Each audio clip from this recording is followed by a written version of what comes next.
Salut à toi, j'espère que tu vas bien. Imagine que je te pose la question, qu'est-ce que tu fais? C'est bien vrai qu'il sait. Il sait très bien que tu utilises Photoshop, Illustrator, InDesign, Premiere Pro, tous ces logiciels. Tu es un designer graphique, mais qui es-tu réellement? Tu vas pas, peut-être tu seras perdu parce que dans un premier temps, tu t'es pas spécialisé et tu sais pas comment se spécialiser. C'est très important. Imagine que tu rencontres un chauffeur et quelqu'un te dit que moi je suis un chauffeur. D'abord, tu vas te dire, toi tu es un chauffeur de baka, tu es un chauffeur de taxi, tu es un chauffeur de gros camion, tu es un chauffeur de... Tu es quel type de chauffeur au juste?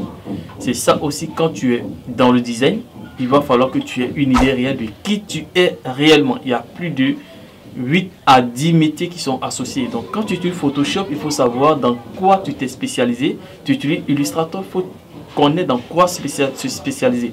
Avant de commencer, n'oublie pas de t'abonner, aussi de liker cette vidéo, c'est encore plus intéressant, ça me donne encore plus de possibilités de dire, de trouver des sujets et de fouiller afin de pouvoir trouver des réponses assez intéressantes.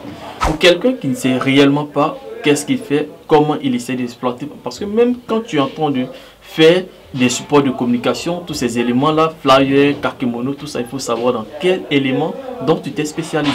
Et quand tu vas aussi essayer de dire, bon, moi je vais créer des contenus pour Internet, etc., il faut savoir dans quoi tu t'es spécialisé. Donc c'est très important. Vous pouvez vous lancer dans plusieurs éléments dans toutes ces spécialisations-là, c'est encore, mais c'est mieux de savoir réellement qui on est et où quelle est notre spécialisation.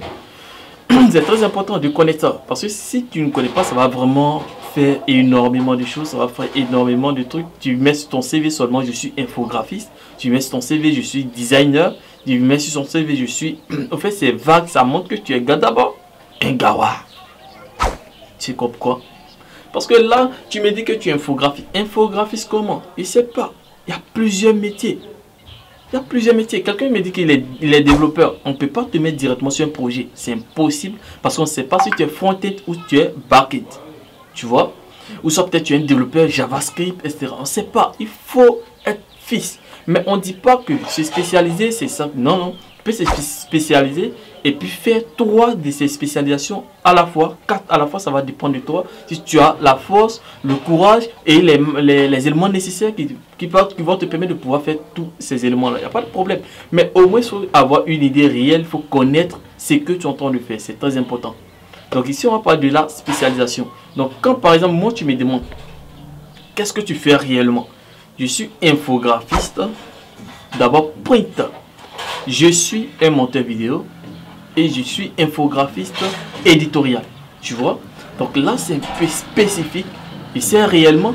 Et quand quelqu'un veut, soit peut-être collaborer avec moi, il sait quel boulot il peut m'attribuer, tu vois un peu. Donc là, c'est encore plus spécifique sur certains détails, etc. Donc, raison pour laquelle j'essaie de faire cette vidéo, pour que toi aussi, tu sois cette personne qui va avoir une idée réelle de ces différentes spécialisations afin de pouvoir choisir ses pions au bon ancien. Parce que si tu ne sais pas choisir ces pions comme les logiciels que tu utilises comme cela, parce que tu penses que ça va t'aider, tu ne sais pas dans quel domaine spécialement que tu es en train d'utiliser ça, ça va vraiment te mettre dans la bouille. Parce qu'il y a beaucoup de personnes, sûrement il y a beaucoup de personnes qui vont apprendre, et après se dire, mec, qu'est-ce que je fais même? On lui demande, il n'est même pas capable de dire réellement ce qu'il sait faire. Parce qu'il s'est tellement lancé, il a entendu tellement de métiers, il s'est lancé dedans comme cela. Et aujourd'hui, ça rattrape. Ça rattrape. Là, c'est sûrement ça rattrape. Donc les gars, aujourd'hui, on va apprendre la spécialisation. Je vais vous citer quelques spécialisations. Donc vous allez voir ce qui vous correspond, ce qui ne vous correspond pas. Et aussi comment vous allez essayer de vous... mieux vous structurer en fait, parce que comme je disais, toutes ces spécialisations, vous avez la possibilité de choisir 2, 3, 4 ou essayez de tout faire. Ça va dépendre de vous si vous avez la possibilité ou soit peut-être la force qu'il faut, les éléments nécessaires, il n'y a pas de souci, mais au moins il faut que vous ayez une idée réelle de savoir que ça je sais faire, ça je sais faire, ça je sais faire, ça je sais faire. Voilà, afin de pouvoir être professionnel lorsque il y a un appel d'offres, tu vois. Et là maintenant, quand on parle du designer, je suis designer, je suis graphiste, je pense que c'est un élément qui est assez compliqué, designer, infographiste, etc. L'infographie, c'est l'exécutant. Et le graphiste, c'est cette personne-là qui va toucher un peu le côté artistique, voilà, le côté créatif, et l'infographie, c'est l'exécutant. Je pense que j'ai déjà fait une vidéo déjà qui parlait un peu de la différence de ces deux éléments, tu vois. Donc là, quand on parle de design graphique, c'est parce qu'on utilise des supports, c'est-à-dire des éléments graphiques pour pouvoir faire la conception visuelle, etc. Raison pour laquelle on parle ici de design graphique, tu vois. Et là maintenant, le graphisme et l'infographie, je pense actuellement, c'est deux éléments. Bon, je pense que c'est en train de faire fusion parce qu'actuellement, même le graphiste utilise un ordinateur pour travailler. On parlait d'infographie parce que ce sont des compétences. Donc pour travailler, il va falloir un ordinateur, un support informatique. Et actuellement, même les graphistes utilisent des supports informatiques. Donc, ça fait qu'il y a un flux de mélange un peu de tout.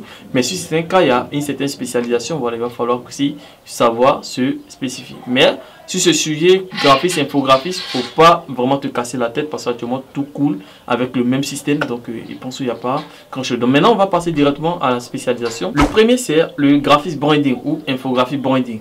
Le branding, c'est la personne qui va s'occuper de l'identité de marque. Par exemple, toi, tu veux créer une entreprise de vente de vêtements, par exemple. Et là, comme il y a H&M qui est là, toutes ces grandes marques déjà qui existent, tu vois un peu. Et toi maintenant, comment tu vas t'imposer? Il va falloir qu'une personne vienne et te dise, bon voilà la couleur qui va te permettre de te positionner en tant qu'Indus.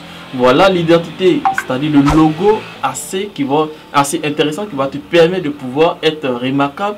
Voilà comment tu dois faire tes flyers, voilà comment tu dois faire tes cartes de visite et faire ce genre de propositions afin de pouvoir te permettre de pouvoir te positionner sur la concurrence, tu vois un peu. Donc lui, il va étudier tous ces éléments-là dans l'univers graphique et avec les visuels, voir comment toi tu peux t'imposer avec les couleurs, les typos et on parle d'univers visuel, voilà comment tu vas t'imposer. Donc la personne va s'occuper de plusieurs choses, logos, les supports, quelques supports, mais c'est lui qui va donner l'aspect de pouvoir véhiculer tes messages sur forme visuelle. C'est lui qui va donner cette manière de communiquer, cette manière de pouvoir faire passer des messages. C'est lui qui va s'occuper de ça. Et maintenant, en deuxième position, le graphiste éditorial. Pour ceux qui ne connaissent pas les graphistes éditoriaux, c'est ceux qui gèrent beaucoup les magazines. Les magazines, des livres, etc. C'est eux parce que d'abord, avant de faire ce genre de trucs, il va falloir faire une structuration. On appelle ça les mises en page. Donc, ce sont des gars qui sont un peu différents, mais une seule personne, tu peux aussi le faire. Voilà, ça va dépendre de toi. Tu peux aussi le faire si tu maîtrises déjà les logiciels qui le font et tu connais un peu la structuration. Tu peux aussi le faire. Donc, les marketistes ou soit peut-être les graphistes éditoriaux vont s'occuper de tout ce qui est comme support, les magazines, des livres, etc. Tout ce qu'il y a comme mise en page, etc. Il y a plusieurs éléments qui rentrent en compte, mais les éléments farouches, ce sont des magazines et des livres en fait. Donc là, le logiciel recommandé, je pense, c'est InDesign. Pour ceux qui ne maîtrisent pas, vous pouvez aller jeter un coup d'œil, voir comment ça se passe. En ce qui concerne des brochures, en ce qui concerne des éléments de plusieurs pages où on a besoin des tests, des images pour faire une structuration. C'est généralement les graphistes éditorial, ou soit peut-être des marketistes qui se chargent de ça. Et maintenant, troisième position, on a le graphiste print. L'infographiste print, c'est la personne qui s'est spécialisée dans tout ce qui est comme support de print. Donc par exemple, je prends le cas de la personne qui s'occupe du branding. Ça dit vraiment, la personne qui s'occupe du branding, c'est le graphiste branding. Lui maintenant, il a reçu le marché d'un client. Et là maintenant, il doit faire d'abord des livres, des magazines, pour l'entreprise, tu vois. Lui, il ne peut pas s'occuper de ça, donc il va chercher quelqu'un qui est un graphiste éditorial pour dire, bon, voilà le marché que j'ai. Déjà, j'ai défini le logo, les couleurs, comment tu dois communiquer, j'ai déjà tout fait. Et tiens, tu vas me faire soit peut-être magazine, soit peut-être un livre, ou soit peut-être des brochures pour l'entreprise, tu vois un peu. Et après ça, il va descendre, il va maintenant voir l'infographie print, parce que lui, c'est lui qui s'occupe de tout ce qui est comme support d'impression. Flyer, banderole, roll-up, kakimono, les cartes de visite, tout ça, c'est lui qui s'occupe de ça. Donc, le graphic branding, lui, il va encore descendre, venir vers la personne qui s'occupe de l'impression, c'est-à-dire le graphic print, et lui, maintenant, il va essayer de faire tout ce qu'il y a comme élément d'ici. Aussi, quand vous savez collaborer, lui aussi, il va vous proposer, ça dit, il va faire quoi?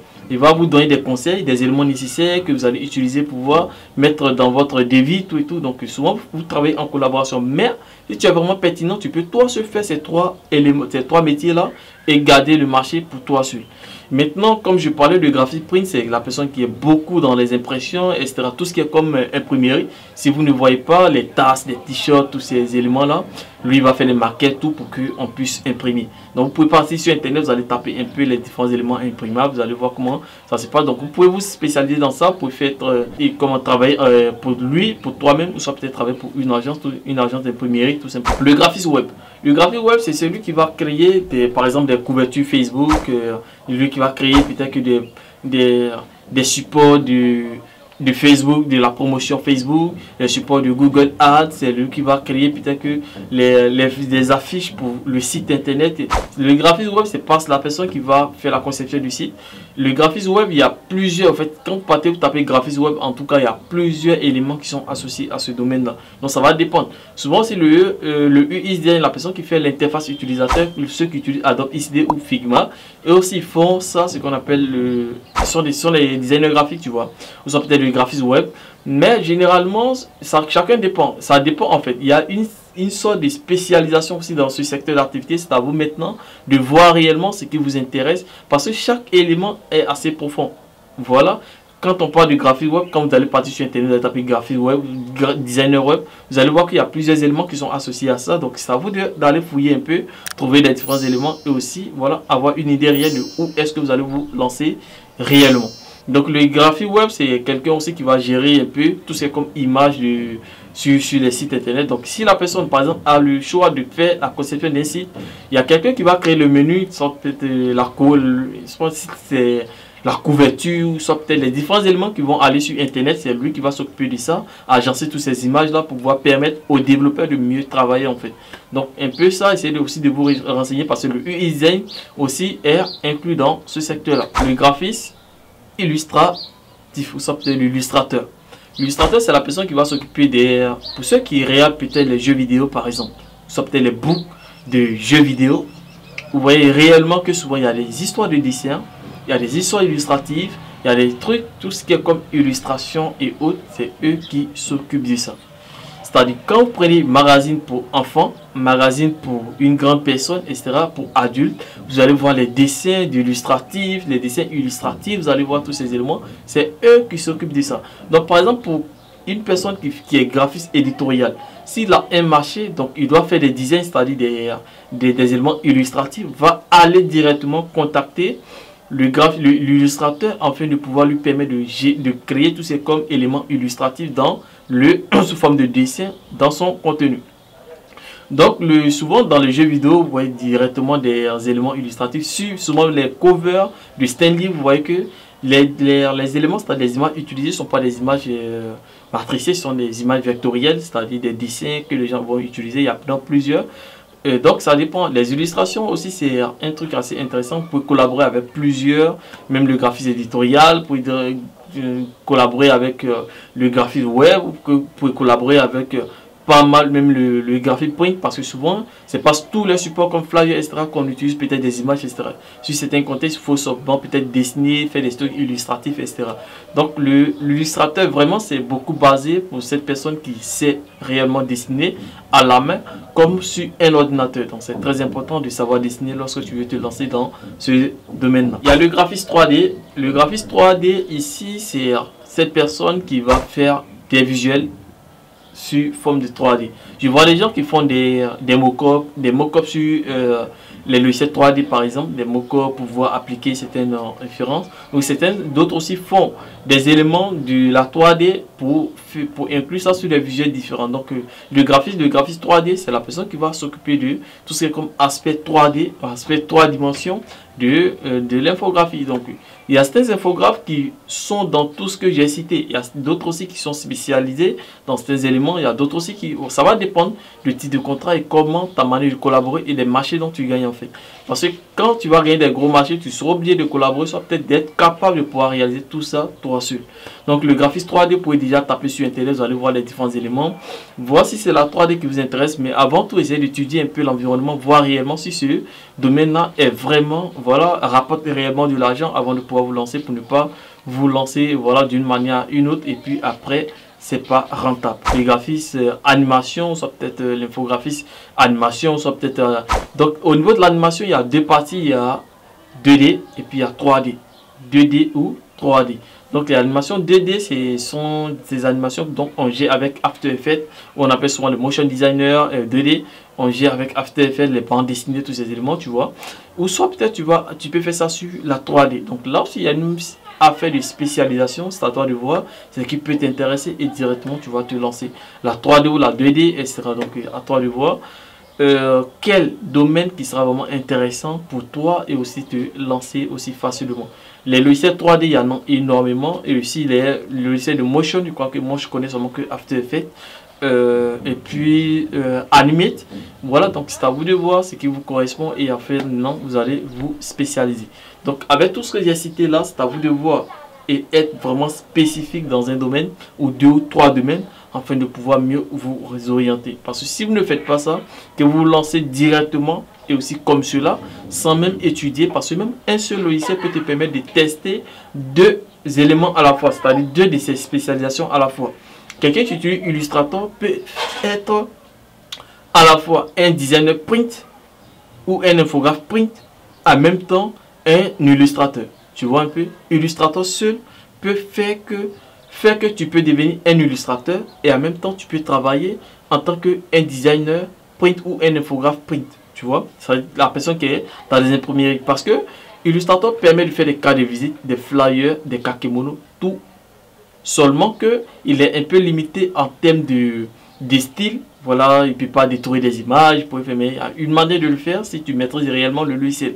Mais c'est un peu limité en termes de stylisation, etc. Donc tu vois un peu directement. Donc un seul logiciel peut te permettre de faire 2 de ces spécialisations à la fois, 3 même souvent à la fois. Donc il faut avoir certains niveaux afin de pouvoir savoir réellement ce que je fais lorsque tu te lances. Donc je pense que cette vidéo t'a plu. N'oublie pas de t'abonner et de liker cette vidéo. On se retrouve pour une prochaine vidéo.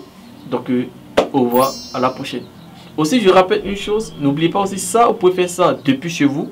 Ou soit peut-être aller travailler en agence, ça va dépendre de vous. Tu peux faire ça chez toi ou soit peut-être aller travailler en agence, tout simplement. Donc c'était là, on va s'arrêter, au revoir.